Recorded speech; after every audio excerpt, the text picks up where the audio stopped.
hello' মাই dear friend এতিয়া সন্ধ্যা হৈ আহিলে আৰু এই শাক চব্জি কাটিবলৈ শাক এইখন ৰুকনি এই ৰুকনিৰ দ্বাৰা মই এইখিনি ৰুকি পেলালোঁ এইখিনি কিহৰ বুলি ভাবিছে আপোনালোকে চাবচোন এয়া হৈছে ৱাটাৰমেলনৰ যে খালোঁ খোৱাৰ পিছত এইকণ এতিয়া মই ধুনীয়াকৈ ৰুকি কৰি এয়া মই এটা ইয়াৰ দ্বাৰাই মিঠাই প্ৰস্তুত কৰিম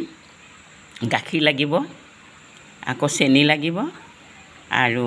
এই লং ইলাচি ডালচেনি দি ধুনীয়াকৈ বনাম মই চাওক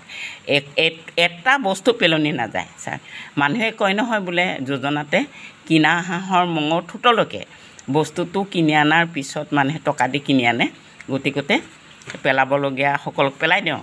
আৰু পেলাব নলগীয়া সকলক এয়ে ৰাখোঁ এই বাকলিখিনি ইমানখিনি বাকলি ওলাইছে বাকলিৰ পৰা আৰু এই গুটিখিনি বেলেগ কৈছোঁ এই গুটিখিনি মানে গছ গজিবৰ কাৰণে ৰাখিম এয়া বাকলিখিনি